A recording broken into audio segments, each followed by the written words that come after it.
लोक शिक्षण संचालनालय भोपाल के चयन पर बालाघाट के टीचर जीएस पटले का राज्यपाल के माध्यम से 5 सितंबर को उत्कृष्ट कार्य के लिए सम्मान होने जा रहा है। इस वक्त हमारे साथ जीएस पटले मौजूद है। उनसे हम जानने का प्रयास करते हैं कि जो इनोवेशन ऑफ साइंटिफिक मॉडल्स में उन्होंने उत्कृष्ट कार्य किया है, साथ ही एजुकेशन को जिस तरह से बच्चों के बीच लर्निंग की प्रोसेस के साथ कल्टीवेट और मोटिवेट की दिशा में आगे बढ़ाया है, आखिरकार यह सब कार्य उन्होंने कैसे किया और यह जो सम्मान उन्हें मिल रहा है वे कैसा महसूस करते हैं। पटले जी बताएंगे आपको ये जो साइंटिफिक मॉडल्स के क्षेत्र में खास करके जिस तरह से आपको सम्मान से नवाजा जाना है कल राज्यपाल के माध्यम से, कैसा महसूस कर रहे हैं आप? सर, ये तो मेरे लिए एक सपना जैसे लग रहा है, क्योंकि मैंने जीवन में कभी नहीं सोचा था कि इतनी बड़ी अपॉर्चुनिटी जो शिक्षा विभाग का सर्वोच्च सम्मान राज्यपाल पुरस्कार से मुझे नवाजा जाएगा। मैं विगत 24 वर्षों से अपने कर्म क्षेत्र, मेरा कर्म क्षेत्र विज्ञान का क्षेत्र रहा है और मैं छात्र जीवन से ही विज्ञान में वैज्ञानिक गतिविधियों में रुचि रखते रहा हूँ। मैंने छात्र जीवन में ही प्रोजेक्ट मॉडल बनाना सीख लिया था और उसमें भी मैं राज्य स्तर की उपलब्धियां हासिल करने लगा। और वहीं से जब मुझे राज्य स्तरीय विज्ञान मेला बड़े बड़े शहरों में आयोजित होता था और वहाँ पर जो उच्च कोटि के प्राचार्य, अधिकारीगण, साइंटिस्ट, इन सब लोगों से जब मुझे मुलाकात होती थी तो मैं वहीं से प्रेरित होकर के मुझ में ये रुचि जागृत हो गई कि अब मैं विज्ञान के क्षेत्र में हर साल मॉडल तैयार करूँगा और हर साल मुझे इतनी बड़ी बड़ी अपॉर्चुनिटी के साथ मिलने का अवसर मिलते रहेगा।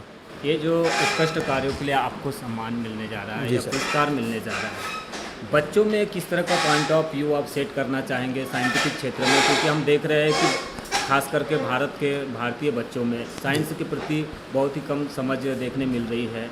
जो अभी हम अगर बच्चों से पूछेंगे कि फिल्म स्टारों के नाम बता देंगे, पॉलिटिशियन के नाम बता देंगे, लेकिन 10 अच्छे उच्च क्वालिटी के साइंटिस्ट के नाम पूछेंगे तो बता नहीं पाएंगे। इनको लेकर कैसे आप उनका पॉइंट ऑफ जो व्यू है उसको सेट करने का प्रयास करेंगे आगे? सर, ख़ास तौर से मैं ये कहना चाहूँगा कि बच्चे अधिक प्रतिशत बना लेते हैं, खूब पढ़ते हैं, लेकिन सिर्फ वो रटा हुआ प्रश्न याद रहता है उनको। परीक्षा देते हैं, खूब अंक लाते हैं, बहुत प्रतिशत बनाते हैं, लेकिन उनमें व्यवहारिक ज्ञान जागृत नहीं हो पाता, जो स्थायी ज्ञान होता है। सर, स्थायी ज्ञान बच्चे में तभी होगा जब वो किसी कार्य को प्रैक्टिकली करेगा और जो सिद्धांत उसने पढ़ा है उस सिद्धांत को व्यवहारिक रूप से प्रदर्शित करेगा। मैंने जैसे हम कक्षा 10वीं में पढ़ाते चुंबकत्व के बारे में, एक छोटा सा उदाहरण, इसी क्षेत्र में मेरे बहुत सारे जितने भी मॉडल बने हैं सर, मैंने आज से 3000 से ज़्यादा प्रोजेक्ट तैयार किया है और जिसमें मेरे 32 प्रोजेक्ट तो राज्य स्तर पे प्रदर्शित हुए हैं और पुरस्कृत हुए हैं और 6 प्रोजेक्ट जो है वो राष्ट्रीय स्तर पर भी सहभागिता भी हुई है और उनको पुरस्कार भी मिला है। ये बच्चा पढ़ता है लेकिन आभास नहीं होता, लेकिन इसके लिए मैंने एक छोटा सा यंत्र बनाया, एक दर्पण दिया और एक बल्ब लिया। दर्पण में अपनी पुतली को देखे और लाइट को कम ज़्यादा करते देखे तो वो अपनी आँख को देख सकता है। तो इसका मतलब ये रटा हुआ नहीं हुआ, प्रत्यक्ष हुआ, और जो प्रत्यक्ष होगा सर वो उसका ज्ञान स्थायी होगा बच्चे को। तो आपको ये जो सम्मान मिलने जा रहा है राज्यपाल के माध्यम से, तो क्या केवल ये साइंस के क्षेत्र में जो इनोवेशन किया आपने मॉडल उसको लेकर है, क्या और भी कुछ उत्कृष्ट का?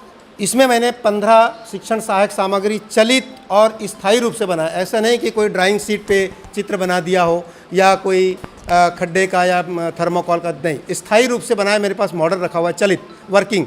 तो ये साइंस सेंटर मुंबई में राष्ट्रीय स्तर पर इसे द्वितीय स्थान मिला था मुझे पूरे भारत में और राष्ट्रीय स्तर पर ये पुरस्कृत है।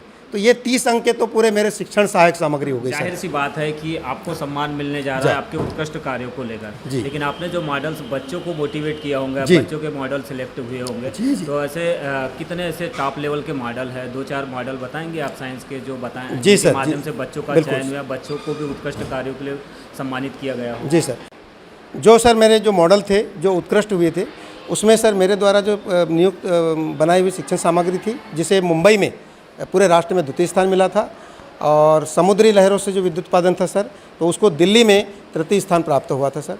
और एक अंधा मोड़ नियंत्रक कह के मैंने एक मॉडल बनाया था सर, तो उसको भी इंटेल हैदराबाद में पुरस्कृत किया गया था। ऐसे बहुत से मॉडल हैं जिसको पूरा वर्णन किया जा सकता है। और सर इसके साथ ही इन्हीं सब छात्रों में वैज्ञानिक दृष्टिकोण उत्पन्न करने के लिए मुझे 25 नवंबर 2007 में माननीय मुख्यमंत्री जी द्वारा नवाचारी विज्ञान शिक्षक पुरस्कार भी प्रदान किया गया था। बच्चों में वैज्ञानिक दृष्टिकोण को जागृत करने और उन्हें नवाचार के क्षेत्र में उन्हें आगे बढ़ाने के लिए बेहतरीन कार्य किया गया, खास करके साइंटिफिक मॉडल जो होते हैं उनका इनोवेशन करने में। इसी को लेकर राज्यपाल के माध्यम से 5 सितंबर शिक्षक दिवस के उपलक्ष्य में इनका वर्चुअली सम्मान किया जाएगा राज्यपाल पुरस्कार से।